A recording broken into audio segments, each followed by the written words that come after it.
PR Connections Radio presents. Welcome to Vegas Hockey Hub here on PRConnectionsRadio.com, the voice of new media. I'm your host, Ian Rachiele, and we have another great show for you tonight as we're going to be breaking down the Vegas Golden Knights and San Jose Sharks game. And we are going to be doing a bunch of good content for you. And this is definitely going to be a fun game to talk about as the Vegas Golden Knights back at T-Mobile Arena after doing that recent road trip out there in Dallas and St. Louis. So when it comes to the Vegas Golden Knights San Jose Sharks game, we're going to go into all of that. We're going to cover it here on the show.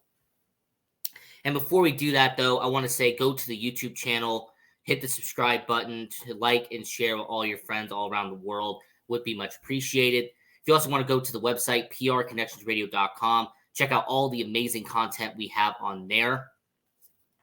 And I will say, if you also want to go to all of our social medias, we are on all social media platforms, Facebook, Instagram, YouTube, Twitter, TikTok, at Vegas Hockey Hub. We are everywhere.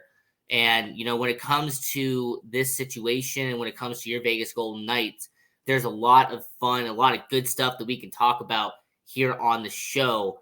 But yeah, so go to our social media tabs at Vegas Hockey Hub.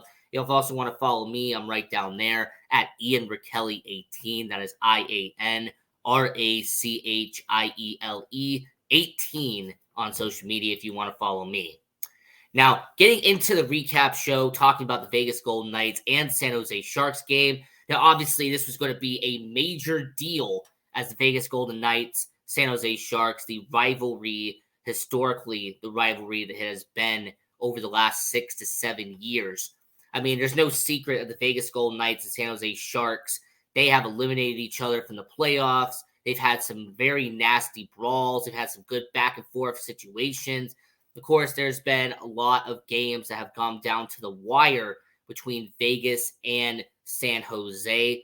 Now, I will say this is another example of that, as your Vegas Golden Knights would be in a very hard-fought battle against San Jose at T-Mobile Arena. And we'll break it down right here, right now on Vegas Hockey Hub. Now, a lot of people are going to mention this, so I have to include it in our pregame notes. Your Vegas Golden Knights wearing the gold helmets, wearing the gold buckets to begin the beginning of this game. And, personally, I am not someone who believes in superstitions. I really don't believe in that stuff. I'm not saying that we're cursed when we wear the gold helmets. Just like, before it became our main jerseys, there was an idea that the gold jerseys were cursed. I never believed that. I'm never been somebody who fully believes that, since we wear our gold helmets, we're going to lose every single game. So, yeah, that was kind of the pregame notes. A lot of Golden Knights fans were moaning and groaning and kind of shrugging their shoulders because the Vegas Golden Knights, for one of the first times this year, was wearing the gold helmets against San Jose. Now, Jiri Patara has in net for the Vegas Golden Knights, making his first start of the season. Now, everybody knows Adin Hill, thanks to his injury he had a couple of games ago. He is still out, unfortunately, for your Vegas Golden Knights. And with Logan Thompson actually playing the last couple of games back to back to back, eventually Patara would have to be in net for the Vegas Golden Knights. So for Jiri Patara, he is definitely someone who's going to use his first start of the season. And of course, going up against San Jose would be very impactful and important for your Vegas Golden Knights. And really, when you stop and analyze it, when it comes to Jiri, it's kind of interesting how he got here. He was drafted 6th-round pick in 2017, came from the Brandon Wheat Kings of the Western Hockey League, and he has really become a good player for the Vegas Golden Knights. I mean, he is someone that really, when you stop and analyze it, his journey to the NHL has been a long road, but him eventually getting a few starts last year, now getting his first start of the season this year in tonight's game. I will say for Jiri Patara, he is someone that I look at and go, you know what?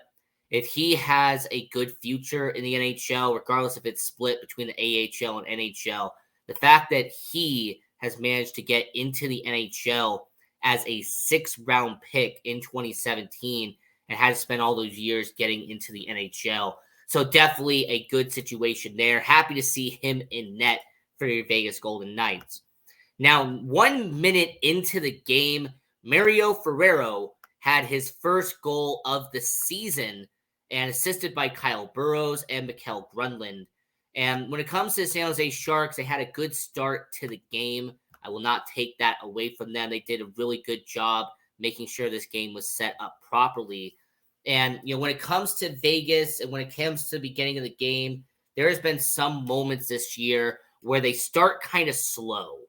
And today was similar as well. In the first period, the Vegas Golden Knights looked a bit sluggish. They were not at 100%. But what Vegas Golden Knights did was capitalize on situations. Like Kyle Burrows had a tripping penalty on Braden McNabb towards the end of the first period. And the Golden Knights on the power play was really trying to put the puck in the back of the net. I mean, you could tell the Vegas Golden Knights wanted to get past Kaapo Kähkönen. And I will say with Vegas, they had a lot of opportunities to try to do it. In the first period, unfortunately, your Vegas Golden Knights were not able to succeed. But what the Vegas Golden Knights were able to do was take a situation and was able to capitalize on it in the second period. So to finalize the first period, the San Jose Sharks were up 1-0 on your Vegas Golden Knights at T-Mobile Arena to begin the first period. Now, in the second period, the Vegas Golden Knights, they would capitalize on a situation as Jonathan Marchessault, 5 minutes into the second period, would score his 13th goal of the season, assisted by Ben Hutton to tie up the game at 1. I like the execution by Jonathan Marchessault. He did a really good job on this play. And I will say, to get past Kaapo Kähkönen, he definitely did a really good job on this setup. And to get the Golden Knights really back into a good situation. And you know what? Jonathan Marchessault, he had a 2-goal game a couple of games ago and definitely was in prime position to have a 2-goal game in tonight's game against San Jose. And I will say, Jonathan Marchessault, he has really been the backbone of this team. Jack Eichel's the superstar. Mark Stone is the captain. But Jonathan Marchessault is like the heart of the team. That's one thing I've always said. As long as Jonathan Marchessault is on this team, and I know that there's rumors and speculation about the Golden Knights potentially moving on from Jonathan Marchessault in the upcoming offseason with him being a free agent. Now, as a Golden Knights fan, I would absolutely not want that to happen.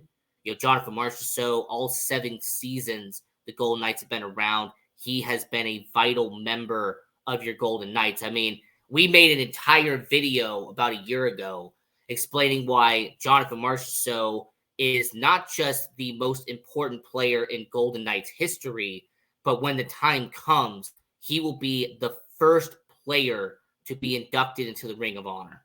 We have made a video explaining why Jonathan Marchessault will be the first player to go into the Golden Knights Hall of Fame, to probably be the first guy to have his jersey number retired by the Golden Knights. Outside the 58, obviously. Outside the 58. But to have the first player number retired should be Jonathan Marchessault. He has been the biggest and most impactful member of the Golden Knights. So, for Jonathan Marchessault to score that goal in the second period, about 5 minutes in. And then Nico Strum, he had a penalty on a high stick by Zach Whitecloud. A few minutes later, Ivan Barbashev, a high sticking penalty on Mike Hoffman. And then a few minutes later, you had a holding penalty on San Jose. And that holding penalty was valuable for Vegas, because that penalty allowed the Vegas Golden Knights to be on the NV Energy power play. And with 15 minutes and 44 seconds into the second period, about 5 minutes left in the second period, Chandler Stevenson would score. It would be assisted by Alex Pietrangelo and Mark Stone, and to make it a 2-1 game. So shout out to Chandler Stevenson, by the way, in back-to-back games, scoring a goal. Now, I understand that he has had some problems, offensively to begin the year, but Chandler Stevenson, back-to-back goals on back-to-back nights. So for Chandler Stevenson, definitely a good job there. I like the setup by Stone and Pietrangelo to get the puck out to Stevenson and to connect and put your Golden Knights up by 1 in the second period. And, their power play doesn't get talked about enough, but the Vegas Golden Knights, when it is on, it is on. I mean, this is a Golden Knights team that, Jack Eichel, Mark Stone, guys like Chandler Stevenson, when you have someone you can trust on the power play, it makes it so much better for your organization long term. So, for Chandler Stevenson, good job on the power play to get it past Kaapo Kähkönen, and it will definitely be a good long-term situation. So your Vegas Golden Knights were up 2-1 at the end of the second period. And as we got into the third period, not even 90 seconds into it, the Vegas Golden Knights would score once again as Brayden McNabb would have his second goal of the season, assisted by his defensive pairing mate, Caden Korczak, and one of the most valuable players on this team and a top 10 player in the league in Jack Eichel. The Golden Knights would go up by 2. And, the Vegas Golden Knights capitalizing on opportunities has been a reoccurring situation. Regardless of Zach Whitecloud getting an interference penalty at one point, I will say for the Golden Knights, discipline has been a lot better. Their opportunities has been excellent. And when it comes to Vegas, I have noticed that Bruce Cassidy has done a stand-up job of capitalizing and making this team, be very efficient when necessary. So your Vegas Golden Knights have done really a stand-up job this year, offensively, trying to be defensively. The goaltending situation could be a lot worse than it is. So I really have to give props to the management and the front office for how they have handled what is going on this year. 2 minutes after the Brayden McNabb goal, and in between that, you had an interference call on Zach Whitecloud. A former teammate of Mark Stone and Mike Hoffman would score on the power play, assisted by, once again, Mikael Gronlund. And I will say Mikael Gronlund, his second assist of the game. And for Mike Hoffman, it's just a little bit ironic considering, Mike Hoffman, Mark Stone, they played in Ottawa together. Mike Hoffman, somebody who's been around the league for a while, now has made his stop in San Jose. And for his 7th goal of the season, so for Mike Hoffman, he is definitely someone that is a veteran presence and someone San Jose can rely on. And a few minutes later in the third period, after a William Karlsson tripping penalty, you actually would have a goal for your Vegas Golden Knights as Jonathan Marchessault would have a 14th goal of the season, his second goal of the night. Chandler Stevenson and Zach Whitecloud on the assist. And this would put Vegas up by 2. Now, since you have a little bit of a cushion here, Vegas probably should have let their foot off the pedal, right? You'll probably put it in coast, put it in neutral, but unfortunately, that's not what ended up happening. So with about 4 minutes left in the third period, the former Minnesota Wild, now turned San Jose Shark, Calen Addison with his first goal of the season, assisted by Philip Zadina and Justin Bailey. So just like that, the San Jose Sharks are now down by 1 with a few minutes left in the third period. Now Addison, him coming over from Minnesota, this was a deal that San Jose did because they needed to add some extra defensemen. There's no secret that San Jose had a terrible start to the year. So going out and getting Addison is trying to build some young guys on very weak parts of their team. Similar to Zadina. Zadina was a former first-round pick by Detroit. Detroit gave up on him, and San Jose is trying to give him a second chance here in San Jose. So, yeah, Addison, Zadina, 2 young guys who San Jose is trying to rely on, someone that they can trust long-term. And, Justin Bailey, I have a friend out there, Josh Bailey. He's a San Jose Sharks fan. I'm not going to say that that's his favorite player because his last name is Bailey. But no, Justin Bailey, a veteran, someone who's been around in the NHL for a while, has now made his stop in San Jose. So with about 1 minute left in the third period, Vegas Golden Knights are up It looks like a done deal. This should be a game over. But wait. Just wait. Because once again, this guy had to show back up. Mike Hoffman with his second goal of the night with less than 45 seconds left. And it would tie up the game at 4-4 was the Vegas Golden Knights and San Jose Sharks. And, with Mike Hoffman, he's a talented player. He's someone who's been very talented, regardless if he was in Ottawa, Florida, Montreal, now San Jose. But, Mike Hoffman definitely has been a notable spot for San Jose because this is a San Jose Sharks team who's only won 8 games all year.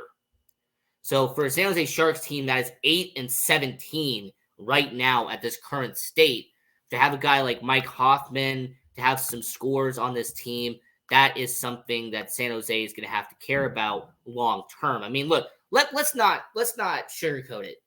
Anthony Duclair, he played for Florida in the finals last year. There's some good players in San Jose. Anthony Duclair, Mikkel Grunland is a good player, a solid veteran. You have Tomas Hertl, who's been a long-time mainstay of San Jose. You also have Nico Strum, who's a good young guy. You also have Zetterlund, who's a former first-round pick by San Jose, someone who has a bright future. And then I even mentioned the young guys that they have brought in as of recently. Of course, Kalen Addison and Philip Zadina. And I just wanted to kind of bring that up real quick just because the San Jose Sharks, there is some talent on this team. But yeah, going 8-17, they just have not done a lot in that situation. So it forces a overtime. And we said it on the show before. We've said it on previous recaps. The positive is that you could score 2 points. The negative is you still could score 1 point. And anyone who's watched hockey long enough will know that every point matters, especially in the National Hockey League. Every point matters. And after a scoreless overtime where the Vegas Golden Knights had some opportunities but just could not get past Kaapo Kähkönen, the Vegas Golden Knights would go into a shootout, and Jack Eichel and Jonathan Marchessault would put the puck in the back of the net and would win in a shootout against the San Jose Sharks. Now, there was a goal by San Jose that was kind of just not given to them. But when it comes to the San Jose Sharks, they were down 2-0 in the shootout, thanks to Marchessault and Jack Eichel. And what I meant by that, by the way, is that there was a goal that just went on the backhand, and Patera made a very good play. But if it was probably some other goaltender, maybe it would have gone in. But yeah, the Vegas Golden Knights 2-0 in the shootout, and they would win 5-4. So your Vegas Golden Knights picking up a additional win, a very good win for your Vegas Golden Knights. And now this is a situation where the player of the game will go to Jack Eichel. I mean, Jack Eichel, not just a top 10 player in the league, but considering what he's done in this game, I mean, the setup on the Brayden McNabb goal, and then the wrist shot in the shootout to get the Golden Knights into the win as he scored that first goal in the shootout. So for Jack Eichel, definitely a good job in this game.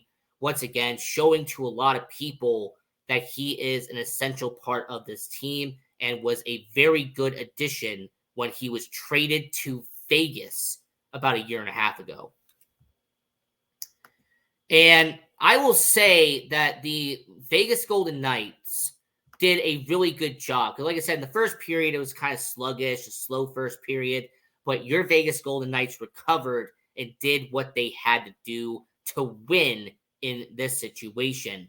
Now, looking at your Vegas Golden Knights long-term, 19-5-5 on the year. And your Vegas Golden Knights, there's going to be some good opportunities in the upcoming future as the next few games for Vegas, we're going to talk about right here, right now. Your Vegas Golden Knights going to be taking on Calgary, Buffalo, and Ottawa for the remaining of this homestand that they are going to have.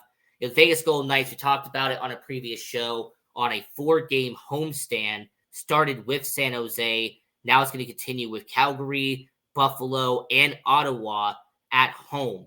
And then you're also going to have a road trip where Carolina, Tampa Bay, and Florida are going to have a road stand in the Southeast when it comes to your Vegas Golden Knights. So towards the end of the year, there's going to be a lot of good matchups. And of course, a lot of people here in Vegas are excited for the Seattle NHL Winter Classic. So when it comes to your Vegas Golden Knights, it's going to be a lot of good opportunities. There's a lot of good stuff going on. But yeah, so your Vegas Golden Knights, that's the upcoming schedule. There's a lot of good we could talk about there. Now, the team stats in this game between San Jose and Vegas. Of course, we have to break down what happened in this game. So the San Jose Sharks had 38 shots on net as compared to the Vegas Golden Knights with 27. So Vegas was outshot, but they still picked up the win.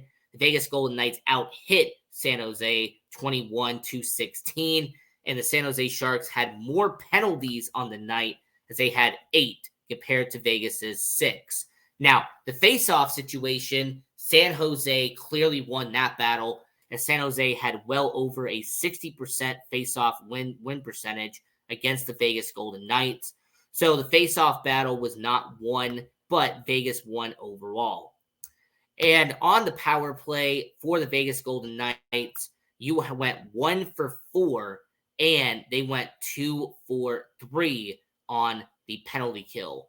So the Vegas Golden Knights overall did a really good job in this game. I mean, yes, you had the opportunities by Mike Hoffman, the 2-goal performance in the third period by Mike Hoffman, but I will say for Vegas overall, they did a really stand-up job. The block shots were the exact same, 16 San Jose, 16 Vegas. And then San Jose had 8 takeaways as opposed to Vegas, who had 9. So it's going to be an interesting situation. I'm looking forward to seeing how Vegas performs against Calgary in their next game. That's going to be 2 days from now on Tuesday. We'll do a recap show on that as well. And this is going to be a good back and forth for Vegas to see how they do. Now, the playoff standings, everyone knows that Vancouver is on a hot streak, just like Vegas is kind of developing a bit of a hot streak right now. And for the first time all season, I can sit here and say confidently, Vegas might not be first in the standings at some point. The reason I say this is because Vancouver, man, they have just been performing at an exceptional level right now. And when you really stop and analyze it, and you actually want to go back and look at what's going on right now with Vancouver and with Vegas, I mean, this is a Vancouver Canucks team that's showing a lot of heart. I mean, this is a Vancouver Canucks team that the current moment, they're doing some really good job at getting the puck in the back of the net. I mean, just look at what happened in the last game between Vancouver. I mean, the Vancouver Canucks went in and they took on the Carolina Hurricanes, and they beat the Carolina Hurricanes at home, and they are 18-9 on the year. So the Vegas Golden Knights 18-5-5. The Vancouver Canucks are 18-9-1. So 19-5-5 for your Vegas Golden Knights, 18-9-1 for the Vancouver Canucks. So right now, there's a bit of a gap. Still a good gap between Vancouver and Vegas. But for the first time all year, I'm watching what Vancouver is doing, and I'm sitting here and saying, if they keep this up, if Vancouver keeps up what they're doing, because they beat Minnesota a while ago, they beat Calgary a while ago. Like, I think I read somewhere that Vancouver has scored points, and I believe majority of their most previous games. So when it comes to Vancouver, I have to sit here and say, if they continue to win at the level they are right now, I will not be surprised as a Vegas Golden Knights fan if there is a heated battle between Vegas and Vancouver towards the end of the season for the Pacific Division title. I mean, regardless, Vegas really doesn't care much about a Pacific Division title. We want to win the only title that matters, and that is a Stanley Cup championship. Everyone knows what the goal is at the end of the year. The goal is to go back to the Stanley Cup final and win Lord Stanley for the second time in a row. And with your Vegas Golden Knights having over 40 points at this point in time, your Vegas Golden Knights have a good chance of getting to the Stanley Cup Finals. And I have said this, and I will continue to say it now. If you really stop and analyze the standings, and it's a little bit of a tangent, but I'm gonna try to keep it as I'm gonna try to keep it with some form of common thought. You know, the New York Rangers right now are probably the best team in the East, and I'm just spitballing here. Wouldn't it be a great situation for the Vegas Golden Knights and the New York Rangers to face off in the Stanley Cup Finals? I mean, I'm just saying, wouldn't that be an incredible situation? I mean, New York Islanders, they're doing pretty well at this point in time. Philadelphia Flyers are somehow winning games right now. Like, there are some teams in the Metro that look really strong in the East. In fact, you can make a valid argument that the Metro is a lot better than the Atlantic this season. So I would say the Metro and the Pacific meeting in the Stanley Cup Final, there is a good chance of that happening, regardless if that is Vancouver, Vegas, LA, if they continue their streak on the road. But I will say for your Vegas Golden Knights, going into a Stanley Cup Final, it really doesn't matter who they face because we all know that Vegas has a good chance of winning. But a New York-Vegas Stanley Cup Final, that would be nice. As someone who grew up with Eric Lindros, a Philadelphia-Vegas Stanley Cup Final, that would be fantastic. But that's all just speculation. That's just all going into the future. But yeah, the Vegas Golden Knights, one of the best records in all of hockey, and the New York Rangers, one of the best records in the Eastern Conference. So this was an edition of Vegas Hockey Hub Recap. I'm your host, Ian Rachiele, and we're going to continue this by doing the Calgary Flames recap 2 days from now. So turn on the notification bell. Do not miss any episode that we do here on Vegas Hockey Hub. And until next time, I'm your host, Ian Rachiele. Continue watching hockey. Go support junior hockey, and go Knights, go.